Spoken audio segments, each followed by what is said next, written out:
বিশ্ব কি 350 কোটি মানুষ একত্র হারে সারা বিশ্বকে চালাইতে পারবে না? অবশ্যই পারবে। আমাদের মুসলমানদের এই ধারণা দেওয়া উচিত যে সারা বিশ্বে আমরা 3.5 কোটি মানুষ একত্র হয়েছি এক ব্যক্তির জানাজায়। এরা ইনশাআল্লাহ একত্র হলে সারা বিশ্ব মুসলমানদের মুঠে এসে যাবে। এই ব্যাপারে আমি আর কথা উপস্থাপনার কথা বেশি বলবো না। আমাদের মুফতি মোহাম্মদ রেজাউল করিম হাফিজাহুল্লাহ, ওনাকে আমি বলবো যে এদিকে সারা বিশ্বের চোখ যেদিকে, সে ব্যাপারে কিছু কথা বলতে। বারাকাল্লাহ ফিক, জাযাকাল্লাহ খায়রা। আসসালামু আলাইকুম ওয়া রাহমাতুল্লাহি ওয়া বারাকাতুহু। আলহামদুলিল্লাহি রাব্বিল আলামিন ওয়াসসালাতু ওয়াসসালামু আলা কামিল আমবিয়া ওয়াল মুরসালিন সাইয়্যিদিনা মুহাম্মাদিন ওয়া আলা আলিহি ওয়া আসহাবিহি আজমাইন। কাছের এবং দূরের, দেশের এবং দেশের বাইরের যারা এই মুহূর্তে সাপ্তাহিক অনুষ্ঠান the light of Islam Islamic campus TV কর্তৃক আয়োজিত অনুষ্ঠানটি দেখতে শুভেচ্ছা জানাচ্ছি। সারা বিশ্বময় ছড়িয়ে ছিটিয়ে থাকা বাংলা ভাষাভাষী যারা আমাদের এই চ্যানেলটিকে অনুষ্ঠানকে ভালোবাসেন, তাদের সকলের কাছে বিনীত আহ্বান করছি আমরা যেন অনুষ্ঠানটিকে ছড়িয়ে দেই, আমরা যেন অনুষ্ঠানটিকে আমাদের প্রিয়জনদের মাঝে জানার জন্য, বোঝার জন্য উন্মুক্ত করে দেই। ইসলাম ও গণতন্ত্র, আজকে সারা বিশ্ব থেকে একটি আওয়াজ উঠছে, গণতন্ত্র না ইসলাম। গণতান্ত্রিক রাষ্ট্র ব্যবস্থার বিস্ফোরা যখন সমাজকে পঙ্গু করে বসেছে, এমনিতেই আমরা জানি যে গণতন্ত্র মানুষের রচিত বিধান, মানুষের রচিত কার্যকলাপ, তাগুতের প্রবক্তাদের একটি অংশ। এটা আসলে গোটা বিশ্বকে এমনভাবে ধুমড়ে মুচড়ে ফেলছে স্বার্থবাদী এই ফর্মুলাটি, কার্ল মার্ক্স, ডারউইন, হেগেল, মাও সেতুংয়ের মতবাদ। এখন মানুষ হন্যে হয়ে ইসলামী মতবাদের দিকে খুঁজছিলেন। বাংলাদেশেও এমন একটি পরিবেশ শুরু হয়েছিল যে ইসলামী মতবাদের দিকে জনগণ ঝুঁক, কিন্তু এখানে শয়তান অনেক বড় খেদমত করার কারণে বাংলাদেশ এর থেকে চ্যুত হয়েছে। সারা বিশ্বময় এই ত্রাহি ত্রাহি রবে চিৎকার করে জেগে উঠেছে। বিশ্বময় যে আজকের সবচেয়ে বড় নিউজ, সেটি হলো খোমেনির জানাজার বিষয়। এটি মুসলিম ইউনিটির একটি এক্সাম্পল। আমরা শেষ দিকে কথাটি উপস্থাপন করার চেষ্টা করব। আমি একটি বিষয় নিয়ে আজকে উপস্থাপন করতে চাই, সেটি হলো সমাজ রাজনৈতিক ব্যবস্থাপনাটি তিনটি মতাদর্শের সমন্বয়। একটি হলো ধর্মনিরপেক্ষতাবাদ, গণতন্ত্র ও জাতীয়তাবাদ। ধর্মনিরপেক্ষ কোনো পাগল নিরপেক্ষ না, সে একটা পক্ষ নিয়ে কাজ করে। তো এই বিষয়ে, এই কয়েকটি বিষয় নিয়ে আমাদের দেশটি চলিত, সংবিধান চলিত, প্রচলিত এই সংঘর্ষটাকে উত্তরণের কি ফলাফল আসতে পারে। রাজতন্ত্র, গণতন্ত্র দুটি মানব রচিত মতবাদ। পক্ষান্তরে খেলাফত আল্লাহ তাআলার অনুমোদিত শাসন ব্যবস্থার নাম।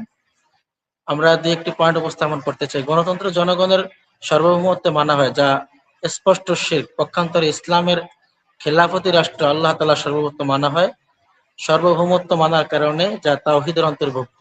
গণতান্ত্রিক পদ্ধতিতে রাষ্ট্র পরিচালনার অর্থ হলো মানুষের প্রতিনিধি হিসাবে রাষ্ট্র পরিচালনা করা। পক্ষান্তরে খেলাফতের ভিত্তিতে রাষ্ট্র পরিচালনা অর্থ হলো আল্লাহর প্রতিনিধি হিসাবে রাষ্ট্র পরিচালনা করা। গণতন্ত্রের মূল দর্শন হলো মানুষকে সন্তুষ্ট করা যেভাবেই হোক না কেন। পক্ষান্তরে ইসলামী খেলাফতের মূল উদ্দেশ্য হলো আল্লাহর সন্তুষ্টি লাভের জন্য আল্লাহর নির্ধারিত বিধান অনুসারে মানুষকে সেবা করা। গণতান্ত্রিক ব্যবস্থার ধর্ম একটি ব্যক্তিগত ব্যাপার। ব্যক্তিগতভাবে এতে ধর্মীয় বিশ্বাস, আচার অনুষ্ঠান পালনের স্বাধীনতা স্বীকৃত, কিন্তু সমাজ, রাষ্ট্র, অর্থনীতি ধর্মের কোনো প্রবেশাধিকার স্বীকার করা হয় না। এর রাজনীতি ধর্ম বিবর্জিত। পক্ষান্তরে ইসলামিক খেলাফত ধর্ম শুধু ব্যক্তিগত জীবনে নয়, মানুষের সার্বিক জীবনের ধর্মের বিধিবিধান বাস্তবায়ন করে। রাষ্ট্রের সার্বিক ব্যবস্থাপনা ধর্মের নীতিমালা অনুসরণ করে চলে। গণতান্ত্রিক ব্যবস্থায় জনগণ যেহেতু সকল ক্ষমতার মালিক, তাই ভালো মন্দ, কল্যাণ অকল্যাণ, এমনকি বৈধ অবৈধ ইত্যাদি যাবতীয় বিষয় সাব্যস্ত করার অধিকার জনগণের। এতে সংখ্যাগরিষ্ঠ রায় যে কোনো ব্যক্তি যেমন রাষ্ট্রপ্রধান হতে পারে, তেমন ইচ্ছা মতো যে কোনো আইন রচনা করতে পারে।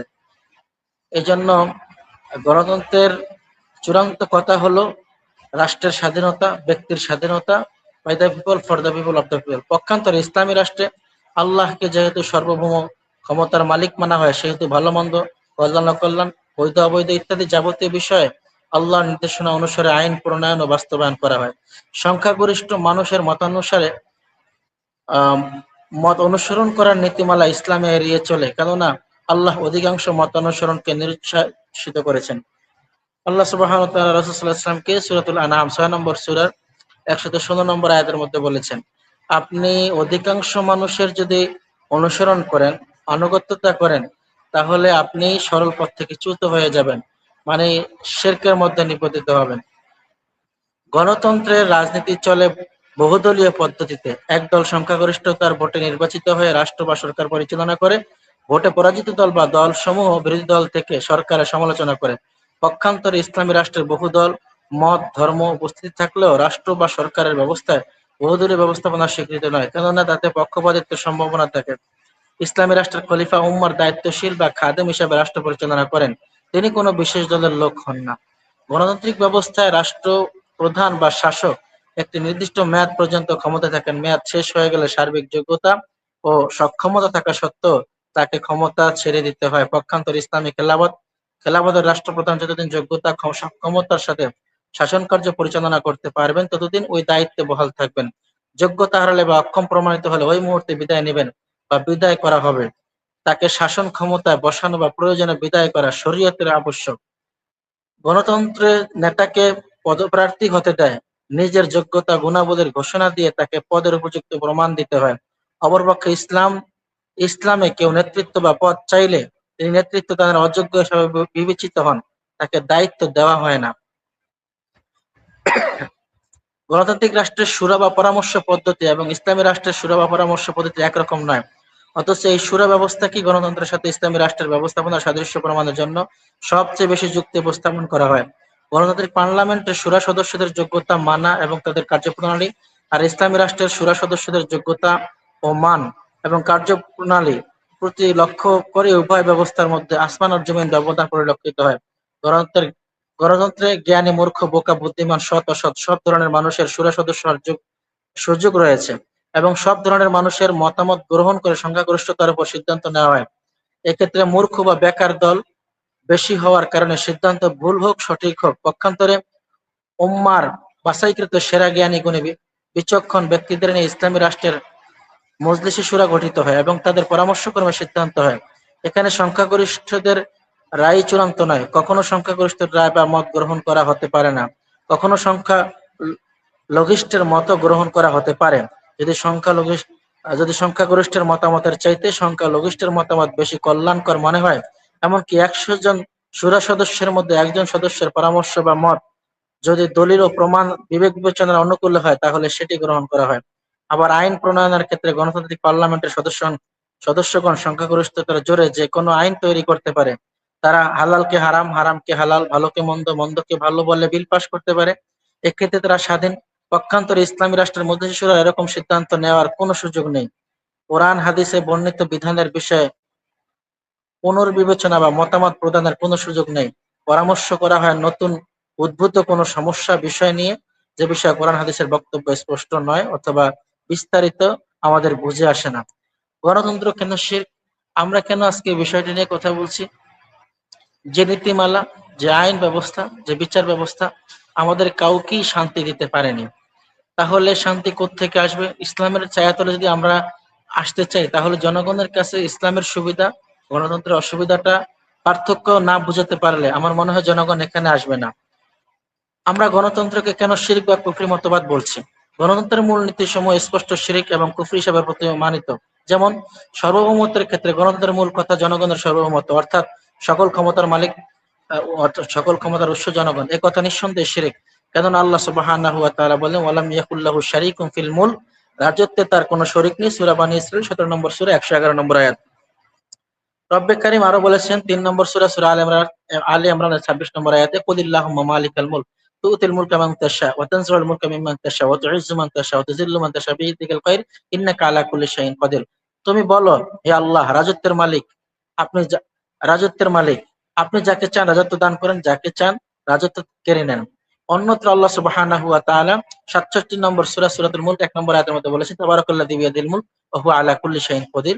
বরকতময় তিনি, যার হাতে সার্বভৌমত্ব, কর্তৃত্ব, আর তিনি সবকিছুর উপর শক্তিমান।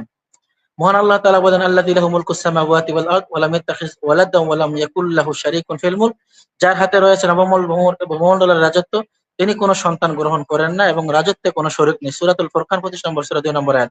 আল্লাহর বাণী থেকে বোঝা গেল আল্লাহই সকল ক্ষমতার মালিক। মানুষকে ক্ষমতার মালিক বা উৎস বানানো, তার সাথে শরিক স্থাপনের শামিল, যা স্পষ্ট শিরক। আমরা কেন চিৎকার করে এটিকে শিরক বলছি?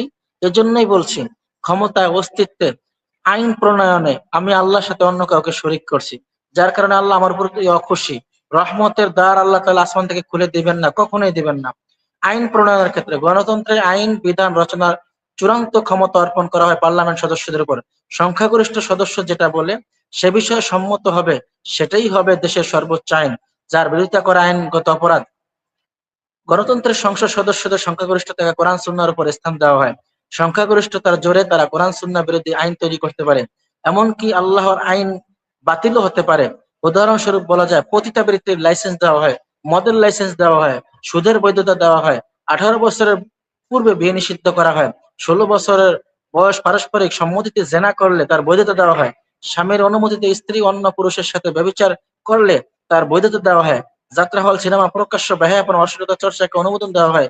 এ ধরনের নীতিমালা নিঃসন্দেহে আল্লাহর রুবুবিয়ত বা ক্ষমতা কর্তৃত্বের ক্ষেত্রে শিরক এবং স্পষ্ট কুফরি। কেননা আল্লাহ সুবহানাহু ওয়া তাআলা বলেছেন, আলা লাহুল খালকু ওয়াল আম, শুনে রাখো, সৃষ্টি যার, হুকুম চলবে তার। 7 নম্বর সূরা, সূরা আরাফ 45 নম্বর আয়াত। রব্বে কারীম আলো বলেছেন, ইনিল হুকমু ইল্লা লিল্লাহ, আমারা আল্লাহ তা'বুদু ইল্লা ইয়্যাহ, যালিকা দীনুল কাইয়্যিম ওয়ালাকিন্না আকসারান নাসি লা ইয়ালামুন। সূরা ইউসুফ 12 নম্বর সূরা 40 নম্বর আয়াত। আল্লাহ ব্যতীত কারো বিধান দেবার ক্ষমতা নেই। তিনি আদেশ দিয়েছেন যে তাকে ব্যতীত তোমরা অন্য কারো ইবাদত করো না, এটাই সরল পথ, কিন্তু অধিকাংশ লোক তা জানে না। রব্বে কারীম আরো বলেছেন 13 নম্বর সূরা, সূরা রাদ 41 নম্বর আয়াত, আল্লাহু ইয়াহকুমু লা মুআক্কিবা লিহুকমিহি ওয়া হুয়া সারিউল হিসাব। আল্লাহ নির্দেশ দেন, তার নির্দেশকে পেছনে নিক্ষেপ করার কেউ নেই, তিনি দ্রুত হিসাব গ্রহণকারী। বিরোধ মীমাংসার ক্ষেত্রে গণতন্ত্রে যে কোনো মতবিরোধ বা বিতর্কের চূড়ান্ত মীমাংসাকারী বানানো হয় সংবিধান ও এর ধারা সমূহ এবং পার্লামেন্টের সংখ্যাগরিষ্ঠতাকে। এটা একটা স্পষ্ট কুফরি। মহান আল্লাহ সুবহানাহু ওয়া তাআলা সূরাতুন নিসা 4 নম্বর সূরা 59 নম্বর আয়াতে বলেছেন, ফাইন তানাযাআতুম ফি শাইইন ফারুদ্দু ইলাল্লাহি ওয়ার রাসূল ইন কুনতুম তু'মিনুনা বিল্লাহি ওয়াল ইয়াউমিল আখির যালিকা খায়রুম ওয়া আহসানু তা'উইলা। অতঃপর যদি কোনো বিষয়ে তোমরা বিতণ্ডা করো, তাহলে বিষয়টি আল্লাহ ও তার রাসূলের দিকে ফিরিয়ে দাও, যদি তোমরা আল্লাহ ও আখিরাতের প্রতি বিশ্বাসী হয়ে থাকো। এটা কল্যাণকর ও পরিণতির দিক থেকে সর্বোত্তম।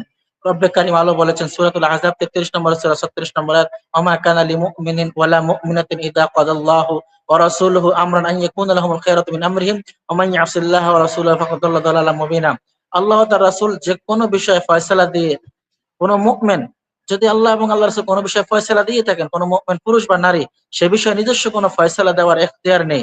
যে ব্যক্তি আল্লাহ এবং তার রাসূলের অবাধ্যতা করবে, সে ব্যক্তি স্পষ্ট ভ্রান্তিতে পতিত হবে। গণতন্ত্র কেন জাহেলিয়াত? গণতান্ত্রিক পার্লামেন্টের সদস্য হওয়ার জন্য ন্যায়, নিষ্ঠা, জ্ঞান, গরিমা, সততা, আল্লাহ ভীরুতা কোনো শর্ত নেই। যে কোনো নাস্তিক, কাফের, ফাসিক, ফ্যাসিজমের যে কোনো লোক, ফাজির, নির্বোধ, জাহিল ব্যক্তি পার্লামেন্ট সদস্য হতে পারে টাকার জোরে, দলীয় আনুগত্যের বিবেচনায়। ফলে এসব সংসদে সংখ্যাগরিষ্ঠতার জোরে জাহিলি আইন কানুন প্রণয়ন করে। গণতান্ত্রিক ব্যবস্থার ভোটার হওয়ার জন্য সততা, ন্যায়পরায়ণতা, গুণী জ্ঞানী হওয়ার শর্ত আরোপ করা হয় না। ফলে সমাজের সংখ্যাগরিষ্ঠ জাহিল লোকদের ভোটে শরীয়ত সম্পর্কে অজ্ঞরাই সাধারণত নেতা নির্বাচিত হয়। এজন্য গণতন্ত্রকে অনেক মনীষী মূর্খদের শাসন বলেছেন।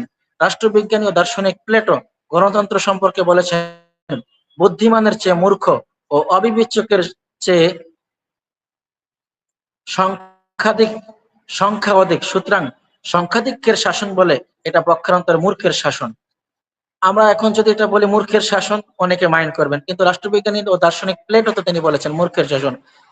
জন লেকি বলেছেন, গণতন্ত্র দারিদ্র নিপীড়িত, অজ্ঞতম, সর্বাপেক্ষা অক্ষমদের শাসন ব্যবস্থা, কারণ তারাই রাষ্ট্রের সংখ্যা সর্বাপেক্ষা অধিক।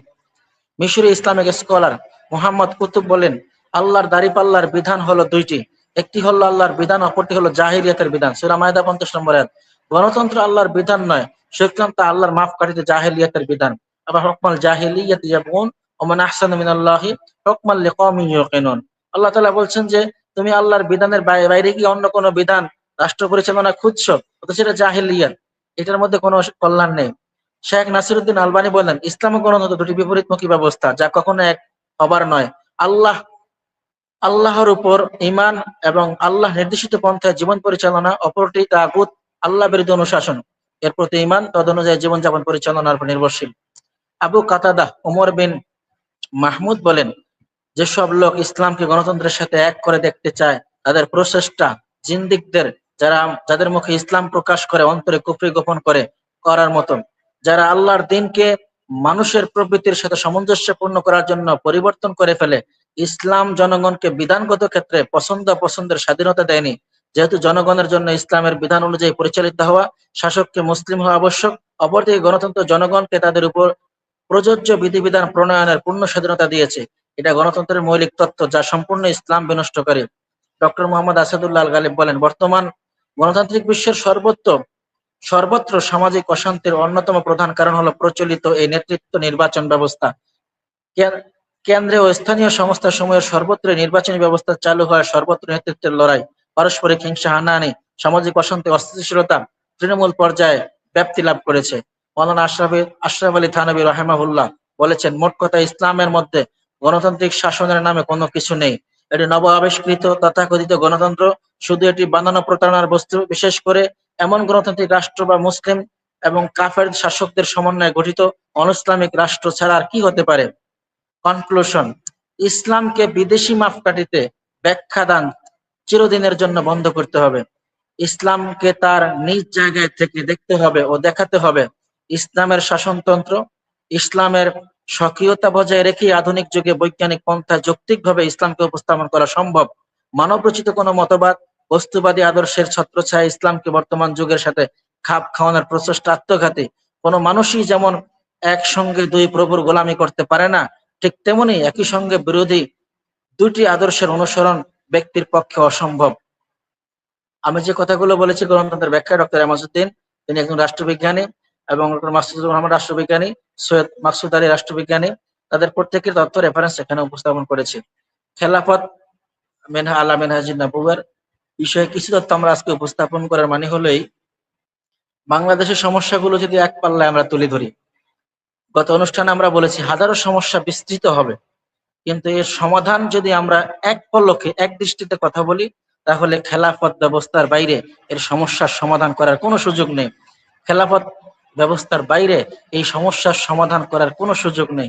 আমাদের মতো হাজারো আলেম গণতান্ত্রিক ব্যবস্থায় সংসদে গিয়ে পৌঁছালে, 300 আসনে 300 জন আলেমকে পৌঁছালে, তারা ওই জায়গার কারণে, গণতান্ত্রিক পদ্ধতির কারণে, মোর্চার কারণে, তারা কোরআন দিয়ে রাষ্ট্র পরিচালনার কথা, আল্লাহুল খলকু ওয়াল আমর, এই কথা বলার তাদের ওই জায়গায় সুযোগ নেই, এবং এটা পরিচালনা করতে পারবেন না। একটা সময় বলবেন যে আমাদের অনেক সীমাবদ্ধতা আছে, আমাদের সংসদটা বাইরের কূটনৈতিকরা দেখেন, আমরা এটা পারি না, ওইটা পারি না, ওইটা পারি না। অন্যত্র আমরা বাংলাদেশেও আজকে কয়েকজন আলেমের বক্তব্য দেখলাম, খোমেনির জানাজায় কেন গেল? এটা একটা হারাম কাজ করেছে, গভর্নমেন্ট এটা বেদায়াতের কাজ করেছে, সে বেদায়াতি শিরকে। আমরা মুসলিম ইউনিটির কথা ভুলে গেছি। ওয়ালিল্লাহি আলান নাসি হিজ্জুল বাইত মান ইসতাতা ইলাইহি সাবিলা, হজের জন্য যে আল্লাহ আয়াত নাযিল করলেন, সেখানে আল্লাহ তাআলা মুসলিম ইউনিটি একত্র করতে চেয়েছেন। লাব্বাইক বলে জনগণ সব এক আল্লাহর আনুগত্যতার কথা বলেছেন। আজকে একজন মুসলিম উম্মাহ দরিদ্র, নিপীড়িত, বঞ্চিত, লাঞ্ছিত মানুষের পাশে যিনি একেবারে কণ্টকাকীর্ণ সময় দাঁড়িয়েছেন, ইরানের সর্বোচ্চ ধর্মীয় নেতা আয়াতুল্লাহ খামেনি, তাকে যেভাবে নির্মম ভাবে বোমা মেরে উড়িয়ে দেওয়া হলো, আমরা অনেকেই শোক বার্তা দিতে ভুলে গেছি। আমরা অনেক আলেমই আলহামদুলিল্লাহ পড়েছি, কেন? শিয়াদের এক গুরু মারা গেছে, অথচ এই লোক আল্লাহকে আল্লাহ বলে বিশ্বাস করে, এই লোক পশ্চিমকে পশ্চিম বলে বিশ্বাস করে, এই লোক রাসূলকে রাসূল বলে বিশ্বাস করে। মতাদর্শের মত পার্থক্য কিছু থাকতে পারে, কিন্তু আমাদের প্রতিহিংসামূলক বক্তব্যটা এতই প্রখর, এতই অসভ্য, এতই নিপীড়নযোগ্য, এতই আক্রমণাত্মক, যা কখনো মেনে নেওয়ার উপযুক্ত নয়। সারা বিশ্ব থেকে তার জানাজায় লোক যাবেন, এটাই তো সঠিক। একজন বিশ্ব মুসলিম উম্মার দরদি মানুষ, একজন বিশ্ব মুসলিম উম্মার লিডার, তার জানাজায় গেলে কি গুনাহ হবে, কি ক্ষতি হবে? বরং অন্যরা, অমুসলিমরা দেখবে যা মুসলিমদের মধ্যে ইউনিটি আছে, মুসলিমরা তাদের এক হৃদয় স্পন্দনকে হারিয়েছে। আমরা আমরা আমরা বোমা মেরে তাকে মেরেছি, কিন্তু তারা খোমেনি হৃদয় দিয়ে গোটা পৃথিবীকে জয় করে ফেলেছে। অসংখ্য দেশ থেকে মানুষ একত্রিত হয়েছে, তার জন্য দোয়া করেছে। আয়াতুল্লাহ খোমেনি তো এমনি অসুস্থ হয়ে হাসি কাশি দিয়ে মারা যেতে পারতেন, তিনি তো জ্বর হয়ে মারা যেতে পারতেন, কিন্তু ওনার জানাজাতে এত লোক হওয়ার কথা ছিল না। আল্লাহ এই ব্যক্তিকে আকাশে কবুল করেছেন, আসমানে কবুল করেছেন। ওয়ালা তাহসাবান্নাল্লাযিনা কুতিলু ফি সাবিলিল্লাহি আমওয়াত, যে আয়াত তার জানাজায় বেজে উঠেছে, আয়াত প্রমাণ করে আল্লাহ তাআলা এই ব্যক্তিকে শাহাদাতের জন্য কবুল করেছেন। গোটা পৃথিবী থেকে একেবারে নিরঙ্কুশ নিবেদিত প্রাণ ভালোবাসার মানুষগুলো তার জানাজায় উপস্থিত হয়েছে। জানাজাটা বলে দেয় যে আল্লাহ তাআলার মকবুলিয়তের ক্ষেত্রে তিনি কতটা প্রাধান্য পেয়েছেন, কাছে গেছেন। আর আমাদের মতো চিকামাকড় অথবা আমরা যারা উদ্ভট কথা বলি, দলিলাদিল্লাহ ছাড়া কথা বলি, আমাদের বক্তব্যগুলো শুনলে হাসি আসে। আমরা অনুরোধ করব সে আলেম ভাইদের কাছে, সে দাঈল আল্লাহদের কাছে, যে ভাই মুসলিম উম্মার ইউনিটির ক্ষেত্রে, ঐক্যের ক্ষেত্রে যে অবদান তিনি রাখার চেষ্টা করেছেন এবং তিনি ইন্তেকালের পরেও তার জানাজায় যে ইউনিটির জন্য ইন্না হাযিহি উম্মাতুকুম উম্মাতান ওয়াহিদা উম্মাতুকুম উম্মাতান ওয়াহিদা, যে এক উম্মার বিষয়ে তিনি এক জানাজার দৃষ্টান্ত দেখালেন। তিনি আকার ইঙ্গিতে মুজিজা, এটা তার মুজিজা, জানাজাটা আমি মনে করব তার মুজিজা, অথবা কারামত, কারামতুল আউলিয়া হাক্কুন, এটা তার কারামত। তিনি চেয়েছেন যে আমার জানাজায় যেভাবে সারা বিশ্বের মুসলিম তোমরা এক হয়েছো, এটা ভুলে যেও না। জানাজা থেকে গিয়ে কোন মুসলিম যদি কোনো মুসলিম দেশের উপর হামলা করে, তোমরা ঠিক এভাবে একত্র হয়ে তার জবাব দেবে। তিনি তার জানাজা থেকে এটা মেসেজ দিয়েছেন। তিনি তার কখনো কথা বলবেন না। ইরানের সাধারণ জনগণ, রাষ্ট্র পরিচালনা পর্ষদ তাকে কিভাবে ভালোবাসেন আপনি ভিডিও ক্লিপস গুলো দেখতে দেখবেন। তারা তার জানাজায় এত কান্না করেছেন, আমার মনে হয় যেন নিজের ভাই, নিজের আপন জন, নিজের মা, নিজের সন্তান চলে গেল, তারা এতটা বেশি ব্যথা পান না। ওনারা একজন মানে ধর্মীয় নেতাকে হারিয়ে এতটা কষ্ট পেয়েছেন এবং তারা ধর্মকে কতটা গুরুত্ব দেন আপনি সেই দিকে তাকান। তারা ধর্মকে কতটা লালন করেন, কতটা গুরুত্ব দেন। আপনি আমি তো পাঁচ ওয়াক্ত পড়ি না, জুমাবারে গিয়ে মসজিদে মুসল্লি হই। আপনি আমি তো জুমাবারে লেকচার দেই, আর অন্যান্য সপ্তাহের দিন মুসল্লিরা নামাজ পড়ে কিনা সেই খবরও তো নেই না। জনগণের নামাজ কেরা শুদ্ধ আছে কিনা সেটাও তো জানি না। ইসলামী খেলাফতের কথা শুধু মুখে আওড়াই, জনগণের মধ্যে তো এই কথা প্রচার করি না। আপনি আর আমি যদি খমেনের বিরুদ্ধে ফতোয়া দেই, আপনি আর আমি যদি অন্যদের বিরুদ্ধে জানাজার বিষয়ে কথা বলি, এ ব্যক্তি অশোভনীয়, অনভিপ্রেত, এই কথাটা মেনে নেওয়ার মতো না। আল্লাহ তাআলা আমাদের সকলের হৃদয়টাকে বড় করে দেন, ব্রড মাইন্ডের বানিয়ে দেন, যাতে করে আমরা সকলের জন্য আমাদের হৃদয়ে ভালোবাসা জোগাড় করতে পারি। এবং মুসলিম এই ব্যক্তি, তার জন্য দোয়া করছে আল্লাহ তাআলা তাকে যেন ক্ষমা করে দেন, জান্নাতের উচ্চ মাকাম দান করেন।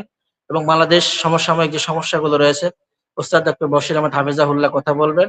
আমি শুধু গণতন্ত্র এবং ইসলাম এর মাঝে আলাদা করে ইসলামকে প্রাধান্য দিয়ে খেলাফত আলা মিনহাজুন নাবুয়া এর উপরে যেন দেশ এবং রাষ্ট্র পরিচালিত হতে পারে, এই বিষয়ে গুরুত্ব দিয়ে কথা বলেছি। আশা করছি আজকের আলোচনাটি আমাদের দর্শক শ্রোতা সকলের জন্য উপকার হবে। আমাদের light of Islam Islamic campus টিভির আয়োজক বৃন্দ সকলকে আন্তরিক মোবারকবাদ জানিয়ে শেষ করছি। হাদা মাহিন্দ ওয়াল আলহামদুলিল্লাহ আলাইহি তাওয়াক্কালতু আলাইহি ওয়া আসসালামু আলাইকুম ওয়া রাহমাতুল্লাহ। জাযাকাল্লাহু খাইরা, বারাকাল্লাহু ফিক। ইন্নাল হামদালিল্লাহ ওয়াস সালাতু ওয়াস সালামু আলা রাসূলিল্লাহ ওয়া আলা আলিহি ওয়া সাহবিহি আজমাইন। আম্মা বা'দু, ক্বালা তাআলা মান